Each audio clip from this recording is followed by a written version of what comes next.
equals the glass tower. My wife Sarah works downtown in one of those gleaming glass towers that pierce the Seattle skyline like chrome needles. The Meridian Building, 43 floors of corporate ambition reaching toward perpetually gray clouds. I used to find it beautiful, the way it caught the morning light and scattered it across the city. Now, looking at it through my kitchen window with a pair of binoculars pressed against my eyes, it looks more like a monolith, dark, imposing, wrong. It's been 48 hours since anyone has left that building. I know because I've been watching. I know because I've been counting. I know because my wife is in there, somewhere on the 37th floor, and she won't answer her phone. It started Tuesday morning like any other day. Sarah kissed me goodbye at 7:15 a.m., coffee mug in one hand, laptop bag slung over her shoulder. She worked in corporate strategy for Hemisphere Industries, the kind of job that involved a lot of meetings and PowerPoint presentations and complaints about middle management. Normal stuff. Boring stuff. The kind of mundane career that keeps the lights on and pays the mortgage on our little house in Queen Anne. Late night tonight, she'd said, adjusting her scarf. Johnson wants the quarterly projections done by tomorrow. I'll save you some dinner, I'd replied, not looking up from my newspaper. Such a small interaction. Such ordinary words. If I'd known it would be the last conversation I'd have with my wife, I might have paid more attention. But you never know, do you? You never know when normal becomes nightmare. The first sign something was wrong came around 6 p.m. Tuesday. I'd texted Sarah asking if she wanted me to pick up Thai food on my way home from the university where I teach American literature. Usually she responds within minutes, even during her busiest days. By 8 p.m., when I still hadn't heard back, I called. Straight to voicemail. I left a message, casual, unworried, and heated up leftover pasta.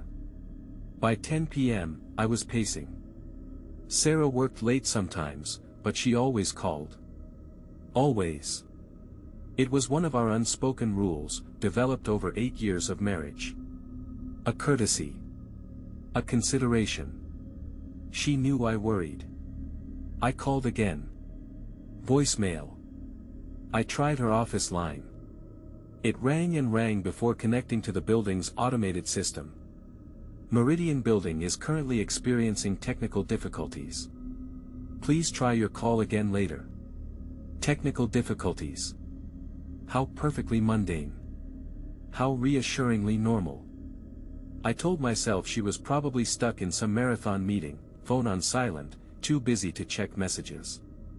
These things happened in the corporate world. I went to bed alone, leaving her bedside light on. Wednesday morning came without Sarah. Her side of the bed was still made, still cold. I called her office again, same automated message. I tried her cell, straight to voicemail. The worry that had been a small knot in my stomach began to spread, creeping through my chest like cold water. I drove downtown, something I rarely did. Parking was a nightmare, traffic worse. But I had to see for myself, had to do something other than sit in our kitchen and stare at my phone. The Meridian Building stood exactly as it always had, glass and steel and architectural ambition. People moved along the sidewalks around it, businessmen and baristas and bicycle messengers going about their ordinary lives. Everything looked normal. Except for the lobby. I pressed my face against the glass doors, cupping my hands to block the reflection. The lobby was empty. Not just quiet, completely empty. No security guard at the front desk. No one waiting for elevators. No one crossing the polished marble floor. Just emptiness, like a movie set between takes. I tried the doors. Locked. There was a keypad beside them, the kind that required an access card or a code. I knocked, feeling foolish. The sound echoed in the empty lobby, but no one came. Excuse me. I turned to find a homeless man watching me from the sidewalk, his shopping cart loaded with bottles and blankets. You. Trying to get in there? My wife works here, I said. Do you know what's going on? He shook his head, but his eyes were curious, alert in the way that people on the margins often are. They notice things others miss. Haven't seen nobody come out since yesterday morning. Usually there's people coming and going all day. Suits with their coffee and their phones. But not since yesterday. No one. No one. I looked back at the building, counting windows, trying to figure out which floor was the 37th. The homeless man was right. In the 20 minutes I'd been standing there, I hadn't seen a single person enter or exit. No delivery trucks. No maintenance workers. Nothing. Maybe they're all sick, the homeless man suggested. Some kind of bug going around. Happens in these big buildings sometimes. Everybody gets it at once. I thanked him and walked around the building's perimeter. For sides, all identical, all access points locked or unmanned. I called building security from my cell phone, no answer. I called the main number for Hemisphere Industries, automated message saying they were experiencing technical difficulties and would return calls as soon as possible. That's when I started making my list. I'm a methodical person by nature. You have to be, teaching literature to undergraduates who'd rather be anywhere else. Organization is survival. So I went home and started documenting everything I could think of. Sarah's office number. Her supervisor's contact information. The building management company. The names of her co-workers I could remember from office parties and company picnics. I called them all. Every single number went to voicemail or some variation of the same technical difficulties message. By Wednesday evening, I was stationed at my kitchen window with a legal pad and a pair of binoculars I'd bought for birdwatching but rarely used. Our house sits on a hill, and from the kitchen window, I have a clear view of downtown. The Meridian Building is distinctive enough to spot even from 3 miles away. I started counting. Floors with lights on. Windows with movement. Any sign of life inside that glass tower. What I found was disturbing in its consistency. Lights were on throughout the building, not all of them, but enough to suggest occupancy. A scattered pattern across different floors, the kind you'd expect from people working late or cleaning crews making their rounds. But in 6 hours of watching, I didn't see a single shadow cross a window. No movement. No change. The same light stayed on, in the same pattern, as if the building was holding its breath. Thursday morning brought no relief. I called in sick to the university, the first time I'd done so in 3 years, and maintained my vigil. I'd started a new notebook, dividing pages into hourly observations. 9 a.m., no change. 10 a.m., same light pattern. 11 a.m., no visible movement. The homeless man was back, stationed across from the building's main entrance with the dedication of someone who had nowhere else to be. I walked down to talk to him again, bringing coffee and a breakfast sandwich.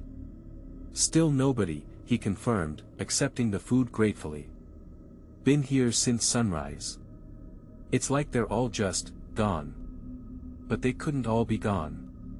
The lights were still on. And if they were gone, where had they gone? There were only so many ways out of a building. The loading dock, the parking garage, the main entrance, the emergency exits. Someone would have seen something. In a city like Seattle, you can't move hundreds of people without someone noticing. What's your name? I asked the homeless man. Eddie, he said. Eddie Kowalski. Used to work construction before my back went out. Eddie, I need to ask you something. Could people have left at night? After dark, when you weren't here? Eddie shook his head. I sleep right there, he pointed to an alcove between 2 buildings. Got nowhere else to go. I hear everything, delivery trucks, garbage pickup, all the night sounds. Place has been quiet as a tomb. A tomb. The word sent a chill through me. I spent Thursday afternoon at the Central Library, using their computers to research everything I could find about the Meridian Building. Construction completed in 1987. Standard steel and concrete construction with glass curtain walls. Owned by Meridian Properties LLC. No unusual history, no accidents, no incidents. Just another office building in a city full of office buildings. But the more I researched, the more questions emerged. Meridian Properties LLC was owned by a company called Apex Holdings. Apex Holdings was owned by something called the Consortium Group. The Consortium Group was owned by another company, which was owned by another, an endless chain of corporate entities stretching back into opacity. Who actually owned the building? I couldn't find a clear answer. By Thursday evening, I'd expanded my surveillance setup. I borrowed a better pair of binoculars from my neighbor, positioned a desk lamp to avoid reflections on the window, and created a more detailed observation log. I was looking for patterns, changes, anything that might tell me what was happening inside that building. What I found was worse than nothing. What I found was deliberate. The lights weren't random. When I mapped them out on graph paper, marking each illuminated window, a pattern emerged. The lights formed letters. Crude, enormous letters spelled out across the building's facade. HLP. I stared at my graph paper, checking and rechecking my work. There was no mistake. Someone inside the Meridian Building was using the office lights to spell out a message. A plea. My hands were shaking as I called 911. 911, what's your emergency? I need to report. I think there are people trapped in the Meridian Building downtown. Someone spelled out, help with the office lights. Sir, are you reporting a fire or medical emergency? I don't know. I think people are trapped inside. My wife works there, and no one has left the building in 2 days. A pause. Sir, we haven't received any emergency calls from that location.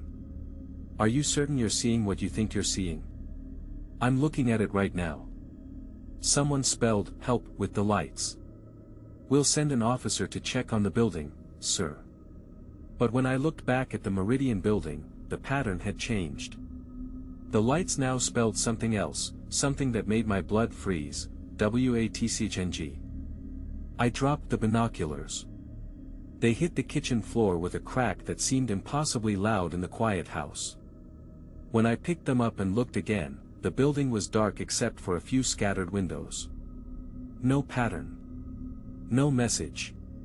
Just random lights that could mean anything or nothing.